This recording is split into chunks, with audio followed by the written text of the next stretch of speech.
성부와 성자와 성령의 이름으로 아멘. 네, 그러면은 6장에 이어서 7장 공부하겠습니다.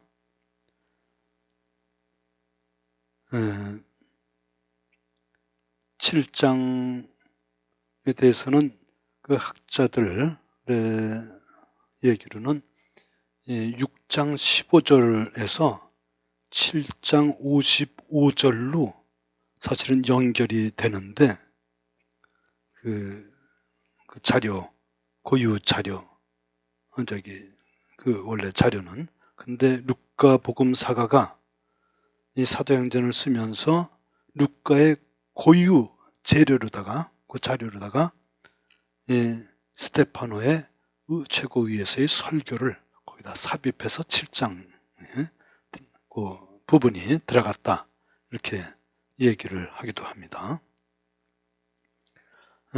스테파노가 의회에서 이 설교한 이 내용은 바로 그 이스라엘의 역사를 통해서 그 정말로 성소가 거룩한 곳이 무엇인가, 또 율법이라는 것이 무엇인가 하는 것을 이제 설명을 하는 그러한 내용이죠. 그럼 마지막에 가서는 직접적인 변론을 하는 그런 그 내용이 되겠습니다. 그러면 스테파노 설교 7장 1절에서 8절까지 같이 읽겠습니다. 대사제가 그게 사실이요 하고 묻자 스테파노가 말하였다. 부형 여러분, 들어보십시오. 우리 조상 아브라함이 하란의 자리를 잡기 전 메소포타미아에 있을 때 영광의 하느님께서 그에게 나타나 내 고향과 친족을 떠나 내가 너에게 보여줄 땅으로 가거라 하고 이르셨습니다. 그리하여 그는 칼데아인들의 땅을 떠나 하란의 자리를 잡았습니다. 그리고 그의 아버지가 죽은 뒤 하느님께서는 그를 하란에서 지금 여러분이 살고 있는 이 땅으로 옮겨오게 하셨습니다. 그때 하느님께서는 아브라함에게 이곳에서는 한 치의 땅도 상속 재산으로 주지 않으셨습니다. 다만 그가 아직 자식이 없는데도 그와 그 뒤에 오는 후손들에게 이 땅을 소유로 주시겠다고 약속하셨습니다. 하느님께서는 또 이렇게 말씀하셨습니다. 그의 후손은 남의 나라에서 나그네 살이하며 400년 동안 종살이를 하고 학대를 받을 것이다. 그러나 그의 후손들이 종이 되어 섬길 민족을 나는 심판하겠다. 하느님께서 또 이르셨습니다. 그 뒤에 그들은 빠져나와 이곳에서 나를 섬길 것이다.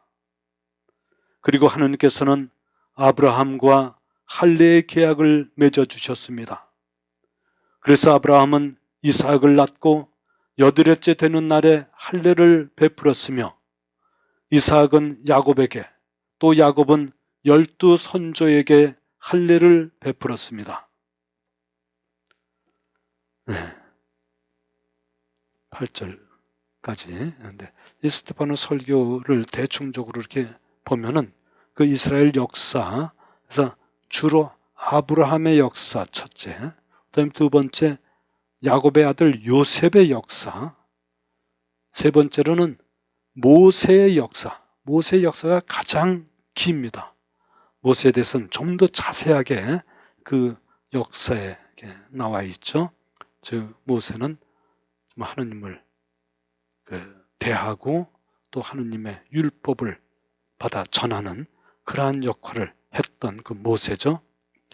그리고 44절서부터 50절까지는 증언의 천막과 예루살렘 성전에 대한 그 비교랄까 그것을 이야기하고 51절서부터 53절은 최고의회 의원들을 오히려 내가 단죄될 것이 아니라 당신들이 단죄돼야 된다 하면서 격렬하게 이렇게 비판을 하는 그러한 내용이 51절서부터 53절까지 나와 있는 것이죠.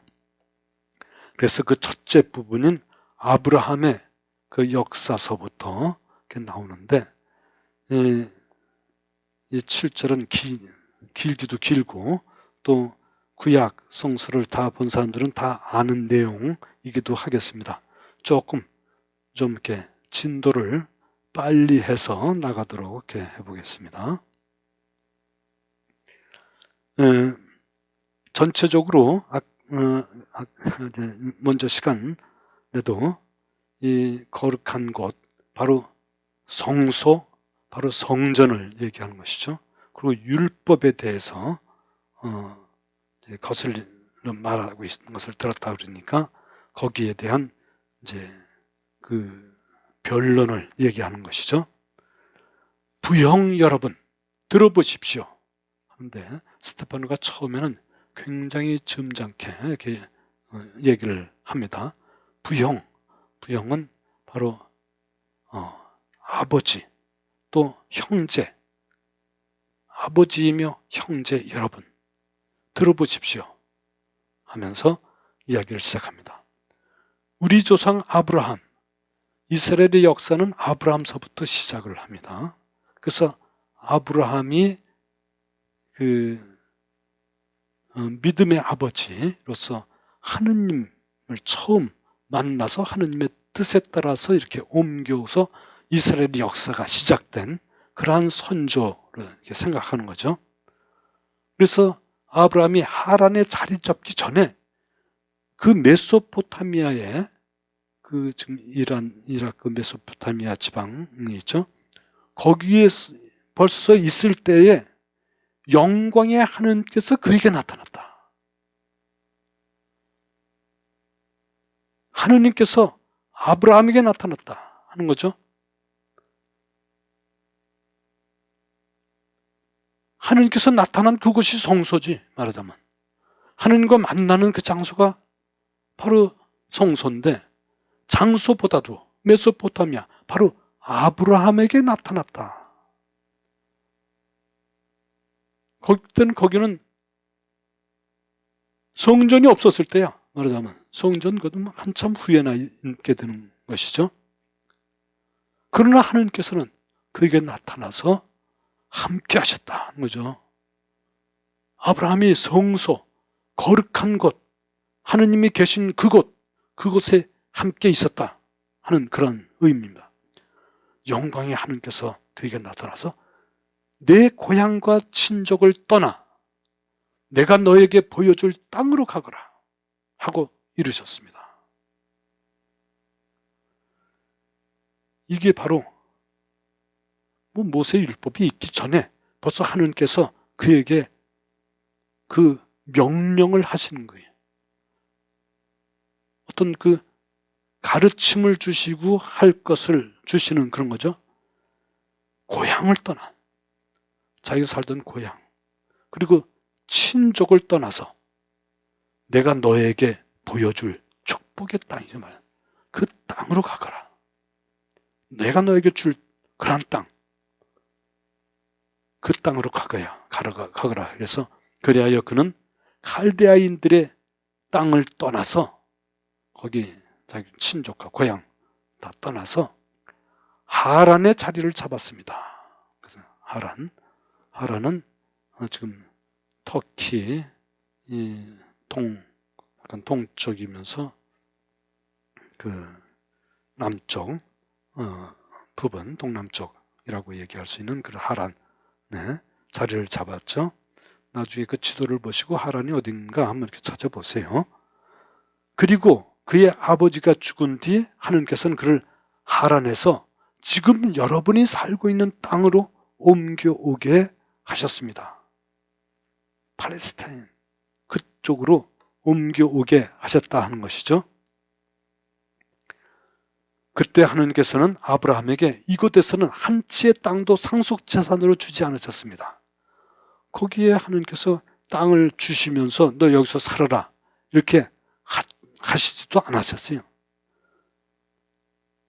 다만 그가 아직 자식이 없는데도 내 후손을 하늘의 별수만큼 많게 하고 땅의 머리수만큼 많게 해주시겠다 하는 약속을 하면서 이 땅을 차지하여라, 소유할 수 있도록 하겠다는 약속을 하셨습니다 하는 그런 얘기죠. 한 채 땅도 없는데, 상속재산으로 가지고 있을 그런 땅도 없는데 이미 그 후손과 그 후손을 약속하시고 그 땅을 소유로, 여기 이 땅을 소유로 주시겠다고 약속을 한 거죠. 이스라엘 백성들이 항상 얘기하는 것이 성전에서 하느님을 만나고 하느님께 예배하고 하는 그러한 성전, 이 성전은 하느님이 계신 곳이다 이렇게 얘기하고 있죠. 그리고 율법을 지켜야 하느님의 축복을 받는다 라고 얘기하지만은, 아브라함 그때는 성전도 없었고 율법도 없었지만은 하느님께서 거저 주시는 은총으로 아브라함을 택하시고 아브라함을 만나서 그에게 약속하시고 그에게 이 땅을 소유로 내 후손들을 위해서 마련해 주겠다 하는 약속을 하셨습니다. 하느님께서는 6절, 하느님께서는 또 이렇게 말씀하셨습니다. 그의 후손은 남의 나라에서 나그네살이 하며 400년 동안 종살이를 하고 학대를 받을 것이다. 우리 민족은 최근에 아니라 현대에 들어와서 일본에게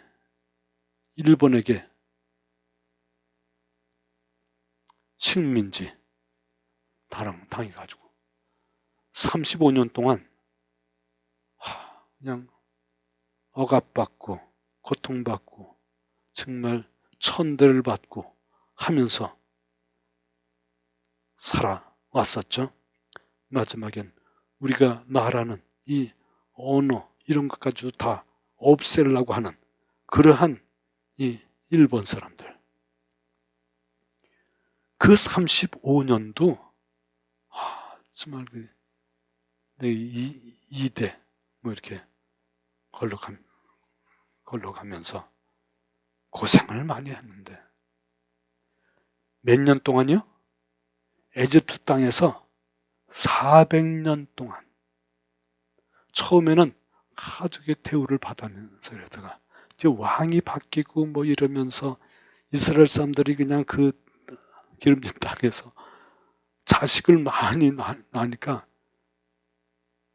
그 100명도 안 된, 여기 나중에 인원수도 나오죠. 그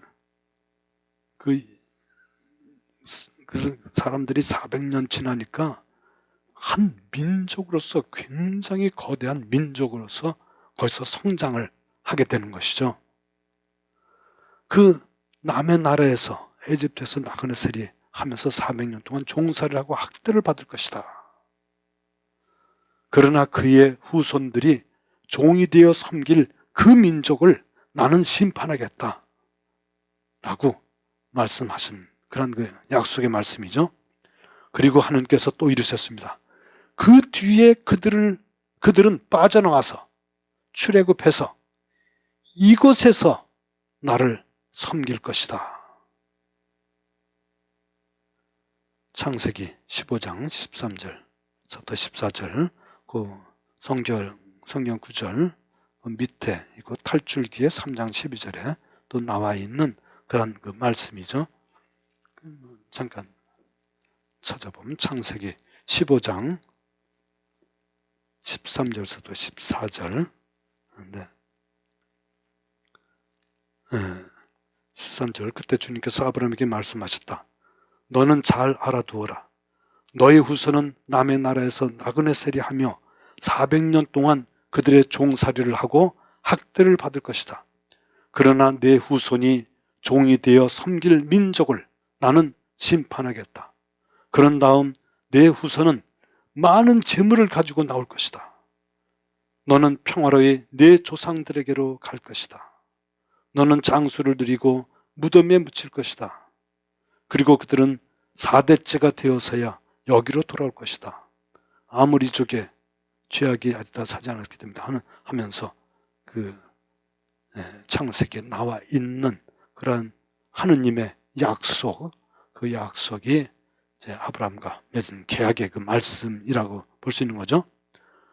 그래서 이제 하느님께서는 아브라함과 할례의 계약을 맺어주셨습니다. 이 약속을 꼭 지켜주겠다는 하느님의 약속. 그래서 그 할례의 계약, 할례는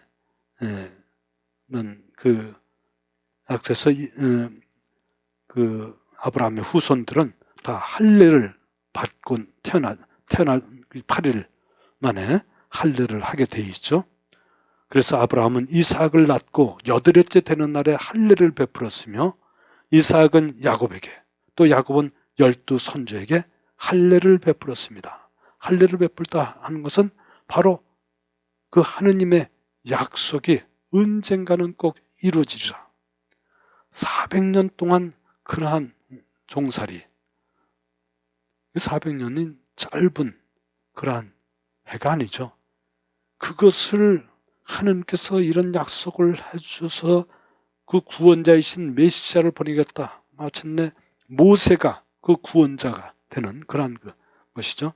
그 약속이 이루어질 것이다 하는 그 말씀을 믿고 지켜왔다 하는 것이, 그것이 이제 하느님의 약속인 것이죠. 그런데 이제 요셉에 대한 역사가 나옵니다. 9절서부터 16절까지 같이 읽겠습니다. 그런데 이 선조들은 요셉을 시기한 나머지 이집트에 팔아넘겨버렸습니다. 그러나 하느님께서는 그와 함께 계시면서 모든 재난에서 그를 구하시고 이집트 임금 파로 앞에서 그에게 은총과 지혜를 베푸셨습니다. 그리하여 파라오는 그에게 이집트와 자기의 온 집안을 다스리게 하였습니다. 그때 온 이집트와 가나안에 기근이 닥쳐 재난이 극심하였는데 우리 조상들도 양식을 얻지 못하였습니다. 야곱은 이집트에 곡식이 있다는 말을 듣고 우리 조상들을 처음으로 그리 보냈습니다. 그리고 두 번째로 보냈을 때에 요셉은 형제들에게 자기가 누구인지 밝혔습니다. 그리하여 파라오도 요셉의 가족들을 알게 되었습니다.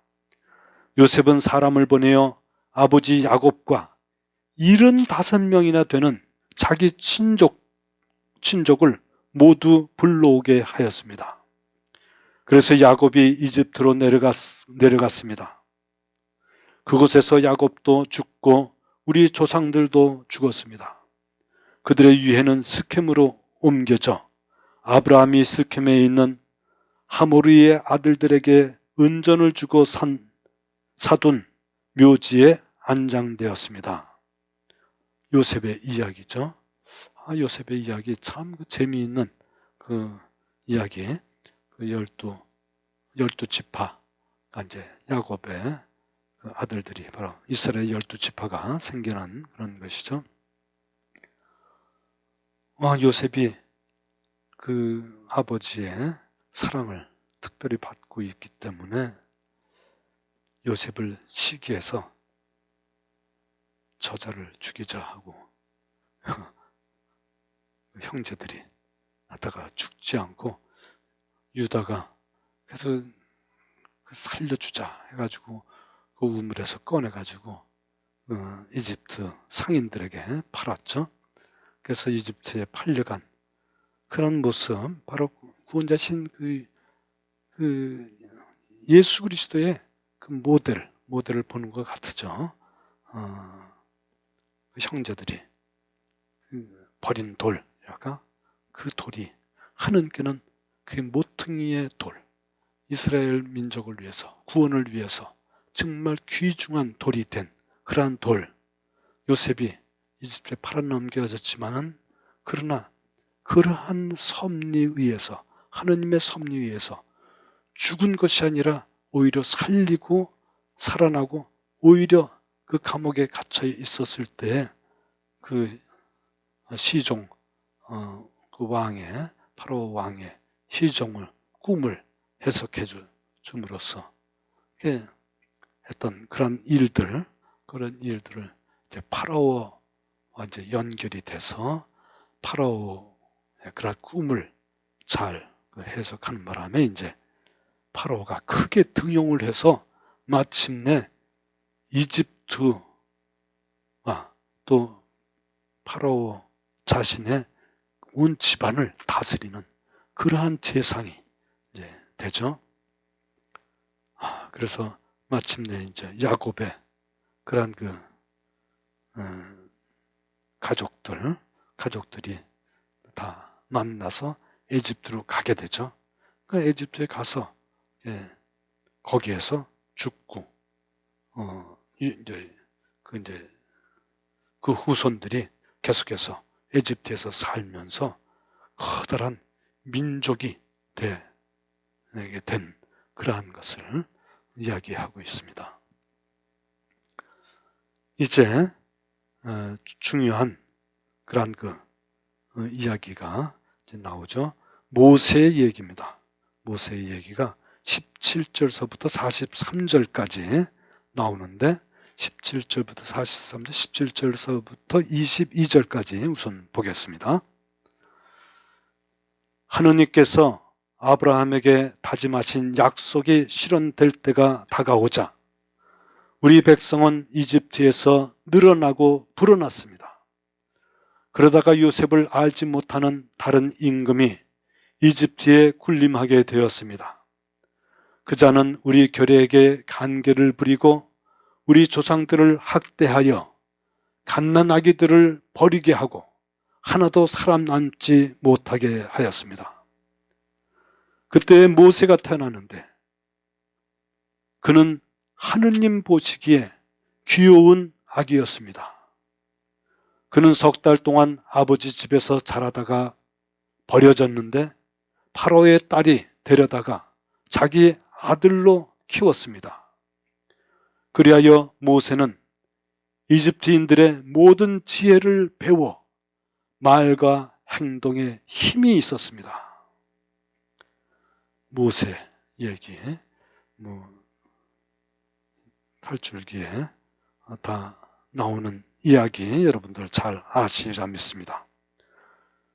이러한 역사의 흐름은 다 하느님께서 이 섭리하시는 그 구원 계획에 다 들어가 있는 그런 모습으로서 17절 하느님께서 아브라함에게 다짐하신 그 약속이 실현될 때가 다가왔어요. 그때는 벌써 이 이스라엘 민족이, 이스라엘은 야곱의 다른 이름이 이스라엘입니다. 이스라엘 민족이 아주 이집트 안에서 굉장히 많아지고 불어나고 늘어났다. 그러니까는 뭐든지 처음에 이렇게 고맙게 요셉의 그 가족들을 불렀는데 거기서 점점 이렇게 커지니까는 학대하기 시작하고 노예같이 부려먹기 시작하고 이러다가 점점 이 사람들이 많아지니까는 위협을 느끼는 거예요. 이게 안 되겠다. 이렇게 되면 안 되겠다. 하고 세월이 많이 흘러서 400년 동안이라고 이렇게 얘기하는데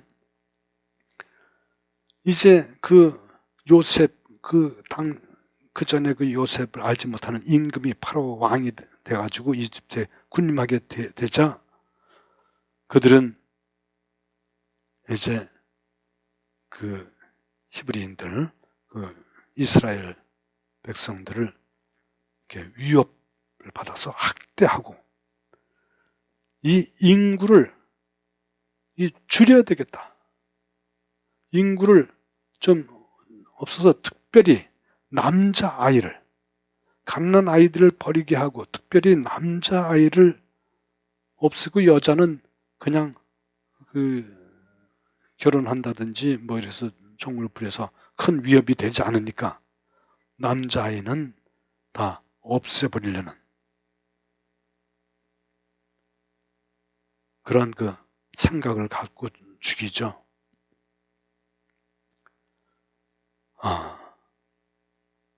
예수님 태어났을 때도 헤로데가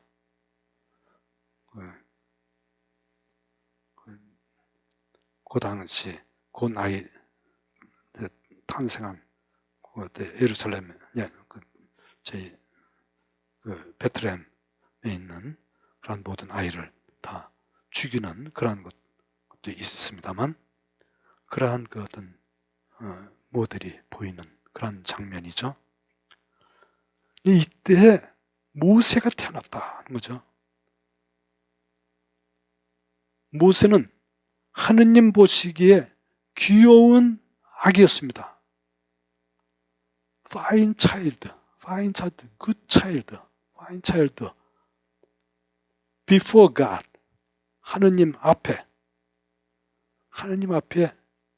아주 좋은 아이다. 하느님이 보시기에 참으로 귀중한 아주 은총에 또 이렇게 그런 그 아기로서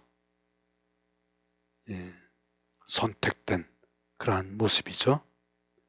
그래서 모세가 태어나서 모세가 죽지 않고 파라오의 그 딸 공주가 그 아이를 발견하고 그 아이를 자기 양자로 이렇게 삼아서 자기 아들로 키우는.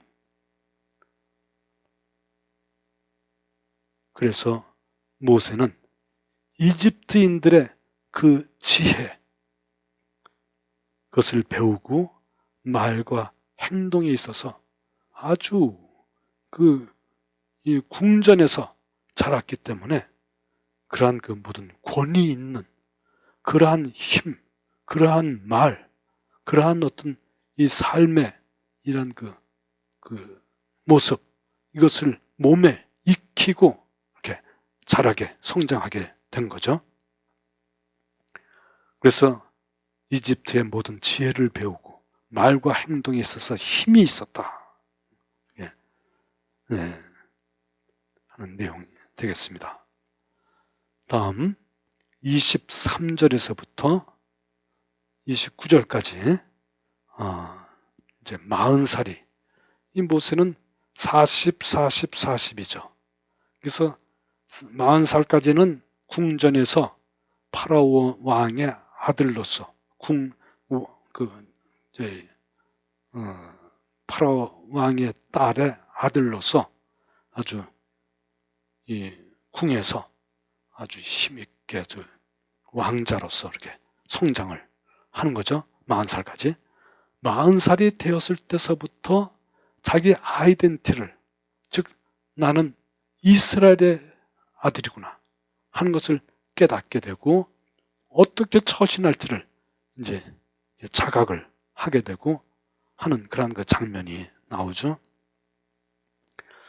40살이 다 되었을 때 그의 마음에 자기 동족 이스라엘 자손들을 찾아볼 생각이 떠올랐습니다. 어느 날 그는 자기 동족 가운데 한 사람이 부당한 일을 겪는 것을 보고 이집트 사람을 쳐 죽여 학대받은 그 사람을 도와주고 그를 위하여 안갚음을 해주었습니다. 그는 하느님께서 자기 손을 통하여 동족들에게 구원을 베푸신다는 것을 동족들이 깨달을 줄로 생각하였지만 그들은 깨닫지 못하였습니다. 이튿날 모세는 서로 싸우고 있는 동족들에게 나타나 그들을 평화롭게 화해시키려고 여보시오, 당신들은 한 형제라오. 그런데 왜 서로들 해를 끼치는 것이오? 하고 말하였습니다. 그러자 동료에게 해를 입히던 자가 모세를 때밀며 대꾸하였습니다. 누가 당신을 우리의 지도자와 판관으로 세우기라도 했소? 어제 이집트인을 죽였듯이 나도 죽일 작정이오. 이 말에 모세는 달아나 미디안 땅에서 나그네셀이 하며 아들 둘을 낳았습니다. 몇 마디 말로써 모세 40년, 미디안 땅에서 40년 일을 그냥 간단하게 얘기를 했습니다. 모세가 40살이 돼가지고 내가 이스라엘 사람이었구나.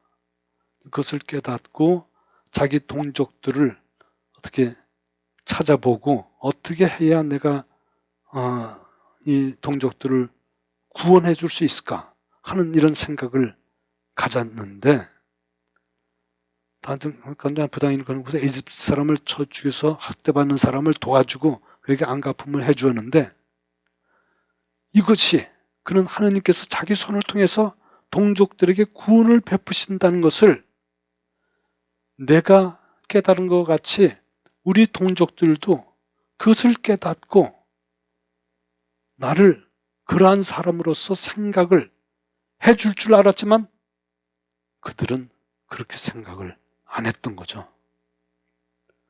그리고 이튿날 서로 싸우고 있는 동족들에게 화해시키려고 했지만은 오히려 누가 당신은 우리의 지도자와 판관으로 세우기라도 했어. 이집트인을 쳐 죽였듯이 나도 죽일 작정이요 하면서 얘기하니까 이거 이젠 이집트 사람을 내가 죽였다는 것이 다 소문이 나겠구나 이렇게 생각해가지고 결국 이제 미디안 땅으로 도망을 가서 거기서 나그네세리아 하면서 살다가 거기에 양치는 그러한 사람의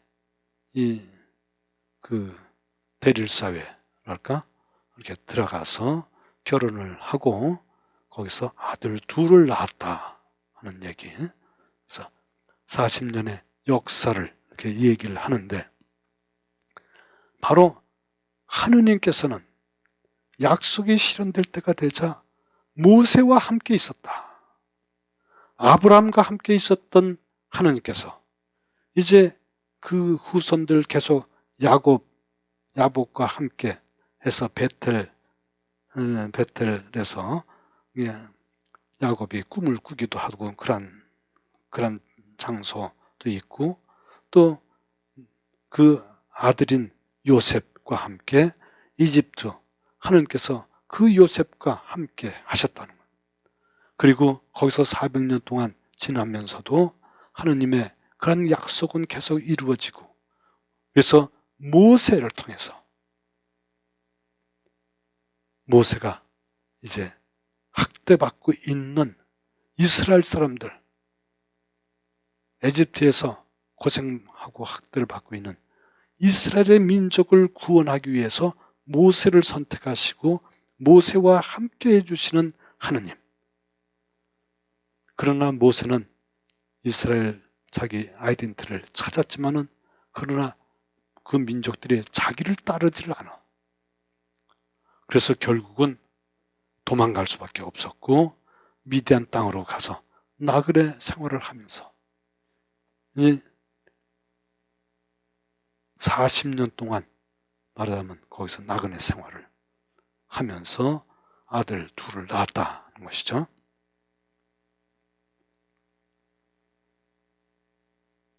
(40년이) 다 찼을 때, 찼다는 것은 항상 fulfill, 이 시간을 얘기하지만은 시간의 질적인 시간이랄까? 하느님 약속의 시간이에요. 이게 열매가 이제 확 이렇게 열려서 꽉 이렇게 충만하게 해서 수확할 때가 된 그런 그 상태라 그럴까? 40년이 다 차서 이렇게 하느님께서 이제 이 요셉, 이제 이 모세를 부를 때가 됐다 이렇게 되었을 때, 시나이산 광야에서 천사가 떨기나무 불길 속에서 그에게 나타났습니다. 이 30절이죠. 30절에서 34절까지 같이 읽겠습니다. 그것을 본 모세는 그 광경에 깜짝 놀랐습니다. 그래서 자세히 보려고 가까이 가는데 주님의 목소리가 들렸습니다.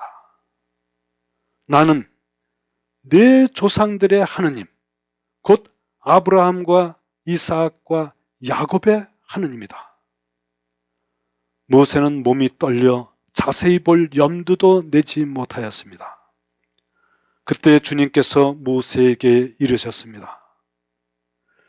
내가 서 있는 곳은 거룩한 땅이니 내 발에서 신을 벗어라.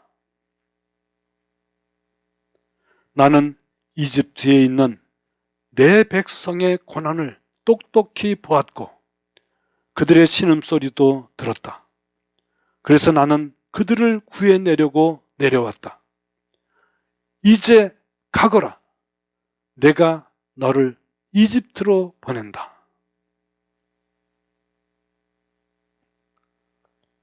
네. 40년이 미디안 땅에서 40년 동안 지내고 나서, 그러니까 나이가 몇 세죠? 80세 됐습니다. 모세가 성소를 받고 이스라엘 백성들을 구원하러 이집트로 갈 때가 나이가 80세. 나는 아직 청년이네. 80이 돼서 이스라엘 사람들을 구원하기 위해서 이제 이집트로 가도록 하느님께서 그에게 나타나십니다. 시나이 광야에서 천사가 떨기나무 불길 속에서 그에게 나타났습니다. 떨기나무가 있는데 그 떨기나무가 불길 속에 이렇게 떨기나무가 있어요. 불길이 타오르는데 근데 떨기나무는 타지 않고 있어요.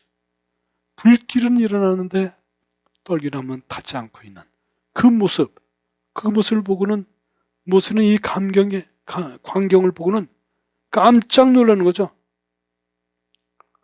이거는 자기가 이때까지 경험한 그런 거하고는 다른 모습이죠. 불길이 일면 거기 일대가 다 타야 되는데 다 없어지는 건 아니고 그냥 불길만 일어나는 거니까 이게 어찌 된 것인가 해서 자세히 보려고 가까이 가는데 주님의 목소리가 들렸어요. 주님의 목소리. 나는 내 조상들의 하느님, 곧 아브라함과 이삭과 야곱의 하느님이다. 모세는 몸이 떨려 자세히 볼 엄두도 내지 못하고 있어요. 주님의 목소리가 들려요. 거기가 성전이 돼서 주님께서 계신 곳이 아니에요.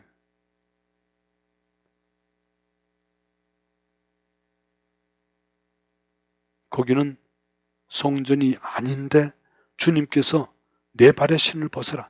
이곳은 거룩한 땅이다. 거룩한 땅, 곧 성소.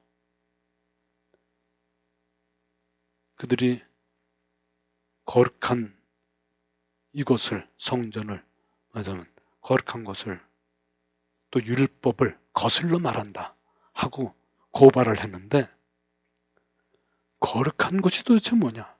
거룩한 것은 성전이 아니라 하느님께서 계신 곳이 거룩한 거예요.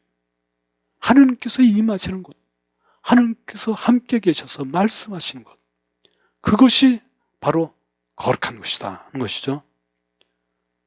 내가 서 있는 것은 거룩한 땅이 내 발에서 신을 벗어라. 성전에 가서 사람들이 예배할 때 신을 벗고 들어갑니다. 모세에게 이것은 거룩한 땅이니 신을 벗어라 하는 말씀을 하시는 것이죠.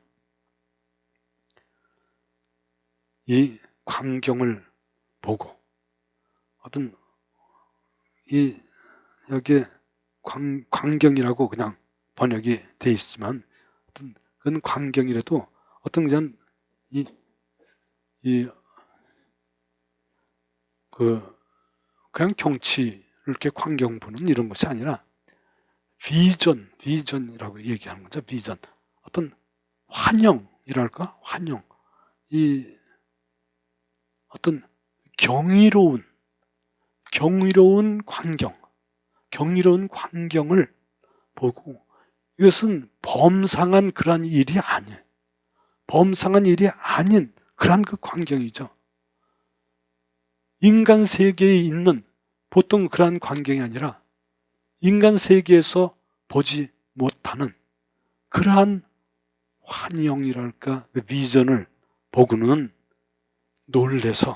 깜짝 놀래서 이게 도대체 어떻게 된가 하고 자세히 보려고 하려고 그러는데, 거기에서 이제는 목소리가 들리는 것은 하느님께서 계셔서 나에게 말씀을 하시는, 내가 서 있는 곳은 거룩한 땅이니 내 발에서 신을 벗어라. 거룩한 땅, 주님께서 계신 곳이, 하느님이 계신 곳이 거룩한 땅이에요.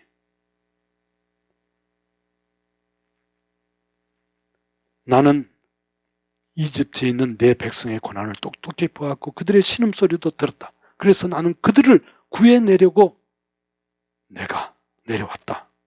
내가 여기 있는 나는 바로 너의 조상들의 하느님, 아브라함의 하느님, 이삭의 하느님, 야곱의 하느님이다 하면서 이제 내 백성 이스라엘을 구원하기 위해서 내려왔는데, 네가 이제 그 역할을 해야 된다 하면서 이제 가거라. 내가 너를 이집트로 보낸다 하는 말씀을 하시고 계십니다. 그래서 모세는 하느님을 만나고 하는 그 미션을 받아서 지팡이를 짚고, 기적의 지팡이, 그것은 하느님께서 함께 하신다는 능력의 지팡이죠. 양을 치던 그 지팡이가 이제는 양을 치던 그 지팡이가 아니라 하느님께서 모세와 함께 한다는 그 지팡이. 그래서 모세가 가는 것이 다 하느님께서 계신 것이고 하느님의 능력이 함께 계신 것이고, 그것이 바로 하느님의 성전이나 마찬가지인 거룩한 것이다 하는 그런 것이죠. 이제 가거라. 내가 가는 것이 다 내가 함께 있는, 그러니 너를 이집트로 보내서 내가 이집트에 있는 이스라엘 백성을 구원하겠다 하는 그 말씀을 하고 있습니다. 35절서부터 38절까지 같이 읽겠습니다. 이 모세를 누가 당신을 지도자와 판관으로 세우기라도 했소 하며 사람들이 배척한 이 사람을 하느님께서는 떨기나무에 나타나 그 천사를 시켜 지도자와 해방자로 보내셨습니다. 이 사람이 이집트 땅과 홍해에서 또 40년 동안 광야에서 이적과 표징들을 일으키며 그들을 이끌어냈습니다. 하느님께서는 너의 동족 가운데서 나와 같은 예언자를 일으켜 주실 것이다 하고 이스라엘 백성들에게 말한 이가 바로 이 모세입니다. 이 사람은 광야의 집회 때 시나이 산에서 자기에게 말하는 천사와 우리 조상들 사이에 중개자가 되어 살아있는 말씀을 받아 우리에게 전해주었습니다. 이제 모세, 에집트 땅에 이제 파견돼서 마침내 이스라엘 백성을 파란곡절 끝에 해방시켜서 시나이산에 데리고 나와서 또 40년 동안 광야에서 이적과 표징들을 일으키며 그들을 이끌어냈다. 이적과 표징, 그건 하느님께서 함께 하신다는 표징이죠.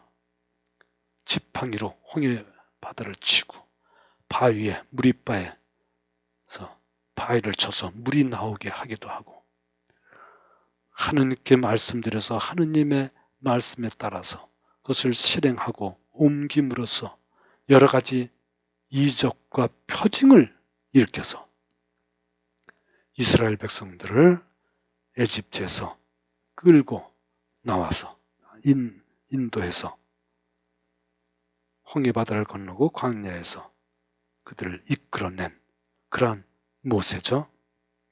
바로 이 모세가 바로 하느님께서 아브라함에게 약속하신 대로 내 후손 가운데 이제 이끌고 가나안 땅으로 이렇게 이끌어줄 그런 후손을 마련해서 그 약속을 들어주시겠다고 한 그 모세, 이스라엘 자손에게 말한 이가 바로 이 모세입니다. 그리고 이 사람은 광야의 집회 때 시나이산에서 바로 하느님께서 말씀하신 그 말씀을, 율법을 받아서 살아있는 말씀을 받아 우리에게 전해 주었습니다 하는. 그런데 우리 조상들은 어떻게 했느냐?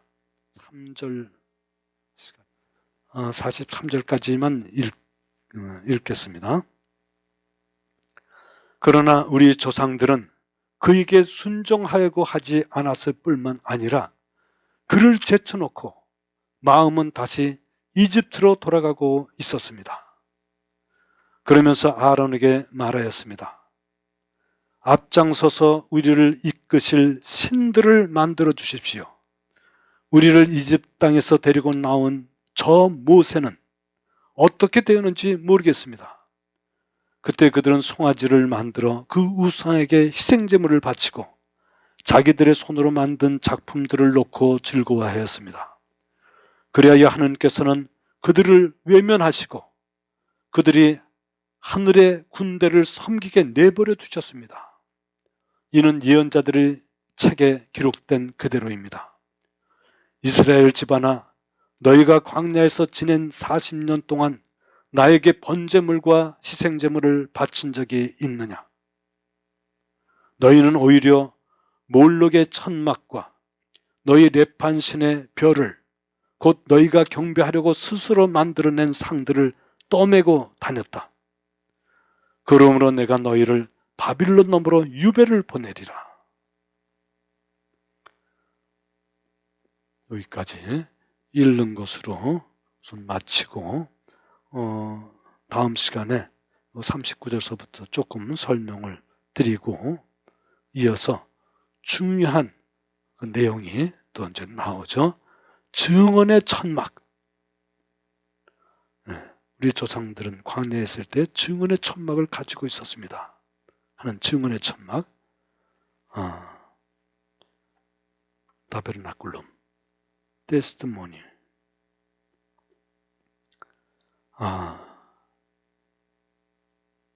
이게 성전, 그 모세 율법을 이렇게 모셔놓은 그런 증언의 천막 얘기죠. 이제 그 7장을 조금 빠른 속도로 좀 읽어 내려가면서 공부를 했는데, 다음에는 7장 마지막까지 공부를 해야 되지 않겠나 생각을 하는데, 오늘 공부 열심히 해주셔서 감사드립니다. 영광이 성부와 성자와 성령께 전과 같이 이제와 항상 영원히 아멘. 성부와 성자와 성령의 이름으로 아멘.